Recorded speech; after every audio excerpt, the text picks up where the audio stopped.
warahmatullahi wabarakatuh. Saya Eva Nuriana, guru kimia di MAN 1 Bandar Lampung, sekaligus mahasiswa PPG dalam jabatan Kementerian Agama Republik Indonesia Angkatan 2 tahun 2022 di Universitas Negeri Malang. Pada kesempatan kali ini, saya akan melakukan praktek mengajar di kelas 12 pada materi elektrolisis. Adapun model pembelajaran yang saya gunakan pada pertemuan kali ini yaitu model pembelajaran Project Based Learning. Bagaimana pembelajaran kali ini? Yuk kita simak. Assalamualaikum warahmatullahi wabarakatuh. Waalaikumsalam warahmatullahi wabarakatuh. Ya, alhamdulillah kita ketemu lagi di pembelajaran kali ini. Apa kabarnya anak-anak? Baik. Oke, untuk materi pembelajaran kita hari ini,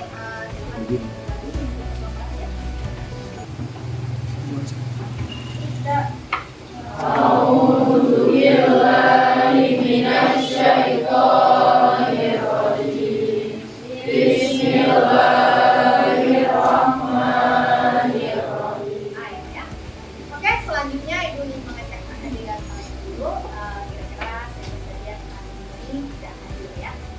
Oke, Ibu mulai ya. Ahmad Sakib, Anissa Okta, Audrey. Oke, baiklah. Ibu lihat bahwa sudah rapi dan bersih. Artinya kalian sudah melaksanakan aktivitas kalian ya. Sehari-hari karena bagaimanapun keadaan bersih, kelas yang bersih juga merupakan tujuan kita bersama ya. Baik, pada pertemuan kali ini kita akan membahas tentang elektroplastik. Ya, elektroplastik itu adalah salah satu aplikasi dari sel elektrolisis. Ngomong-ngomong soal elektrolisis, ya, kita kemarin sudah belajar kan elektrolisis? Ibu mau nanya ya, kira-kira masih ingat nggak? Apa itu proses elektrolisis? Siapa yang masih ingat? Mau jawab? Silakan. Jangan malu-malu. Ya, sudah nanya. Oh, yang ada. Silakan ada.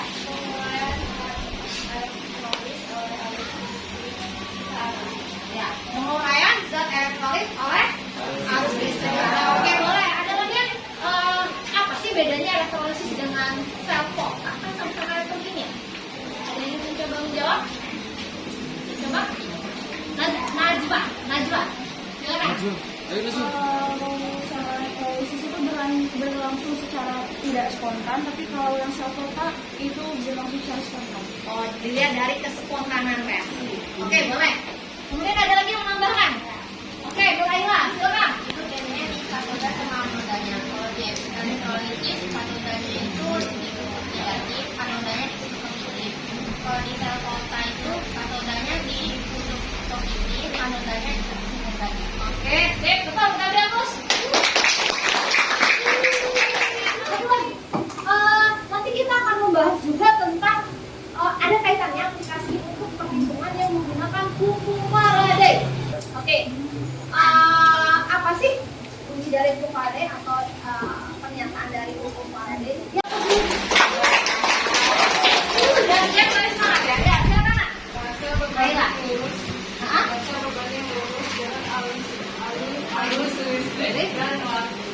Masa berbanding lurus dengan arus dan waktu. Ya, boleh, betul. Kalau kita rumuskan dalam rumusannya yang menggunakan rumus hukum Faraday berapa itu? Faraday 1. Oke. Apa sih nama lain elektroplastik? Elektroplastik apa? Penyatuan. Oke, elektroplastik penyatuan. Ada beberapa cara untuk mencegah terjadinya korosi, ya nggak? Atau memperlambat proses korosi. Apa sih cara-cara? Enggak, ada lagi. Ya, elektroplastik.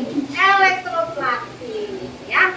Nah, jadi elektroplastik itu ternyata salah satu cara untuk mencegah korosi. Nah, itu yang akan kita bahas. Tapi ternyata di sini tidak hanya bisa mencegah korosi, tapi juga ada beberapa tujuan yang akan yang bisa dimanfaatkan dari proses elektrolisis. Ya, yaitu diantaranya bisa mempermudah meningkatkan ketahanan logam, karatan. Kita masuk ke tujuan pembelajaran dan manfaat. Kita lihat tujuannya dulu ya. Yang pertama, tujuan dari pembelajaran kita hari ini yaitu merinci komponen yang dibutuhkan dalam proses penyembuhan atau elektroplating. Jadi apa saja sih komponen yang diperlukan dalam proses elektroplating? Ya. Kemudian nanti ada mendapatkan reaksi elektrolisis pada proses penyembuhan. Jadi kita bisa tahu, kita pelajari supaya kita tahu proses elektrolisis penerapannya dalam proses penyembuhan ini bagaimana. Ya. Apa yang terjadi di katoda, apa yang terjadi di anoda. Misalnya selanjutnya, setelah kalian nanti melakukan beberapa itu nanti kalian sambil mendokumentasikan dalam bentuk video. Jadi prosesnya dari awal sampai akhir kalian rekam, kalian videokan, kemudian nanti kalian edit, kalian desain sedemikian rupa video kalian semenarik mungkin, yang nantinya isinya isi dari video itu ya ada beberapa hal yang akan nilai ya, informatif. Jadi kita bisa tahu proses penyembuhan dari video tersebut. Jadi kalian harus informatif gitu ya. Ini penilaian. Pada proses ini saya akan melakukan penilaian. Jadi untuk penerapan pembelajaran kali ini yaitu pembelajaran menggunakan model project based learning ya, jadi berbasis proyek. Yang ini akan dilakukan tidak hanya satu kali pertemuan ini, nanti akan saya set ini menjadi 2 kali pertemuan. Nah nanti selama proses tersebut saya akan melakukan 3 penilaian pengetahuan, yaitu dalam bentuk LKPD. Dan nanti LKPD itu nanti LKPD itu nanti menjadi penilaian kelompok, kemudian prospek itu menjadi penilaian jadi. Oke, untuk selanjutnya silakan yang belum bergabung di kelompoknya, kelompok diskusinya boleh bergabung. Ya, untuk selanjutnya ini adalah pembagian aktivitas kita, agenda aktivitas pembelajaran kita untuk pembelajaran proyek ini ya, proyek elektroplating ini. Jadi untuk pertemuan kali ini nanti akan Ibu batasi sampai ke ini seperti yang saya tunjukkan di panah, yaitu sampai ke memonitor aktifan pengembangan proyek. Jadi nanti yang akan kita lakukan adalah penentuan pertanyaan mendasar. Nanti Ibu akan arahkan kalian untuk menentukan pertanyaan mendasar. Nanti pertanyaan itu akan digunakan untuk mendesain perencanaan proyek kalian, seperti itu ya. Kemudian setelah itu nanti kalian menyusun jadwal proyek. Menyusun jadwal proyek itu menyusun bagaimana pelaksanaan proyek itu ya. Jadi waktunya kapan, kalian buat timeline-nya, kalian buat deadline-nya kapan, gitu ya. Nanti akan dipandu dengan LKPD. Jadi jangan bingung, nanti ada LKPD yang akan membantu kalian ya. Oke, ini Ibu ada LKPD. Silakan dibuka dulu. Di halaman 2. Ya, di halaman 2. Yang tidak memegang LKPD lihat di HP-nya masing-masing, dibaca dulu wacananya. Pelan-pelan itu boleh. Ya. Apa pertanyaan mendasar yang timbul di situ? Apa pertanyaan mendasar yang timbul di situ? Berdasarkan pengamatan Anda, kata norma di atas, bagaimanakah? Pertanyaan mendasarnya bagaimana proses penyembuhan? Kemudian apa lagi pertanyaan mendasarnya? Bahan logam apa saja yang dapat digunakan untuk menyepuh atau melapisi logam? Ya, bahan logam apa saja yang dapat digunakan untuk menyepuh atau melapisi logam? Itu adalah 3 pertanyaan mendasar yang akan kita selesaikan dalam proyek kalian nanti. Oke. Nah, untuk memahami itu, ya, dalam membuat proyek, rancangan proyek, Ibu akan tampilkan video. Nanti dari situ kalian akan memiliki bayangan ya. Kira-kira saya akan buat proyek apa? Apa yang akan saya sebut? Kemudian kira-kira elektroda apa yang bagus saya pakai? Penipuan atau elektroplating adalah proses pelapisan permukaan suatu logam dengan menggunakan logam lain secara elektrokimia, yaitu dengan menggunakan prinsip elektrolisis. Nah, hal ini dilakukan dengan tujuan untuk mencegah atau memperlambat proses korosi yang terjadi pada logam tersebut, dan juga untuk membuat tampilan logam tersebut menjadi lebih menarik. Aku mau tanya, cincin tembaga dengan menggunakan logam perak, kira-kira yang mau disepuh apa? Perak apa tembaga? Tembaga apa perak yang mau disepuh? Yang mau dilapisi? Tembaga. Logam penyepuhnya? Perak. Oke, jadi harus bisa mengartikan narasinya ya. Yaitu dengan memasukkan kedua logam tersebut ke dalam satu larutan yang sama. Larutan yang digunakan adalah larutan elektrolit yang mengandung ion-ion yang sama dengan logam penyepuhnya, yaitu Ag. Jadi, di sini kita bisa menggunakan larutan AgNO3.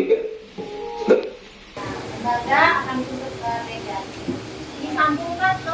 jangan gagal ya. Berarti tembaga di katoda atau di anoda? Katoda. Ya. Kalau yang FE, yang AG?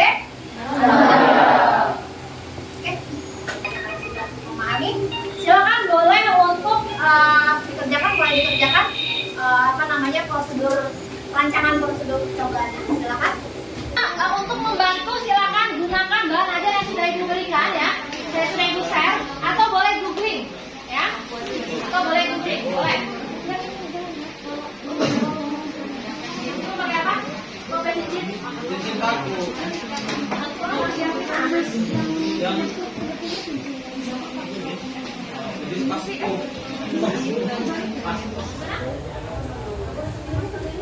Nanti, katakan sebelum kalian laksanakan. Jelas sebelum nanti. Terus yang sampai itu.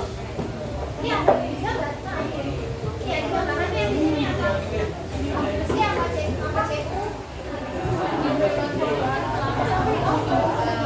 Sarjana apa itu?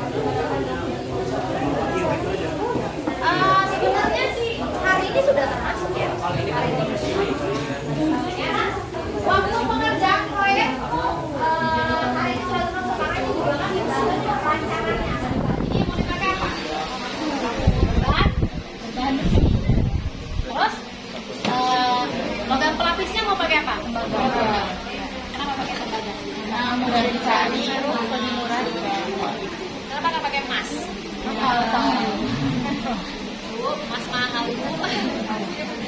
Oke, boleh silakan dilanjutkan. Dari kelompok berapa? Kelompok 2 ya? Iya. Ini lihat. Agak keras dikit fotonya. Dari hari Selasa 18 Oktober 2022 sampai hari Minggu tanggal 3 Oktober 2022. Oke. Digunakan elektroda apa? Yang di anoda. Digunakan sebagai elektroda. C. Besi SE. Berarti besi akan dilapisi oleh si CU. Oke, ya itu.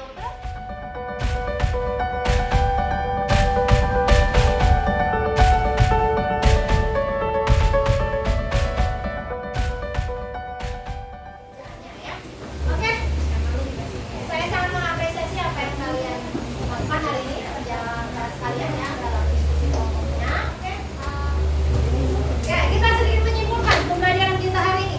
Oke, untuk logam penyepuh itu akan menjadi apa? Elektroda apa? Yang ada di katoda atau di anoda? Logam penyepuh? Anoda. Sedangkan logam yang akan disepuh di katoda. Jangan kebalik. Kalau kebalik tidak berhasil, ya. Oke, ya. Ini tanya sih, apa sih yang sudah kita pelajari hari ini? Silakan. Ya. Yang pertama itu kita sudah membuat rancangan tentang proyek penyepuhan besi terhadap tembaga. Ya. Kemudian yang kedua kita tahu reaksi apa saja yang terjadi. Yang terjadi di katoda dan Anoda. kalau di katoda terjadi reaksi apa? Katoda itu reduksi. Anoda itu oksidasi. Kemudian yang di anoda unsur apa? Kalau yang kau pakai? CU. CU. Jadi elektrodanya adalah CU yang di anoda. Kalau yang di katoda? Fe. Fe-nya yang akan dilapisi. Oke, sip. Beri aplaus untuk kita. Kira-kira pembelajaran kita ini untuk materinya ini akan cocok dengan model pembelajaran seperti kita sekarang yang akan kita lakukan dengan melakukan langsung proses pembelajaran dengan cara praktek, atau seperti biasa dilakukan dengan metode yang kita sering lakukan juga dengan metode tanya jawab dan sebagainya. Ya. Membuat siswa tuh jadi paham gitu Bu, jadi nggak cuma dijelasin aja gitu, kita bakal ada prakteknya juga, jadi kita juga paham. Jadi bisa membangun pemahaman dengan melalui praktek ya. Iya. Oke, terima kasih atas masukannya ya. Oke, oke, terima kasih untuk hari ini. Terima kasih atas semangatnya. Kita beri aplaus dulu untuk kita semua.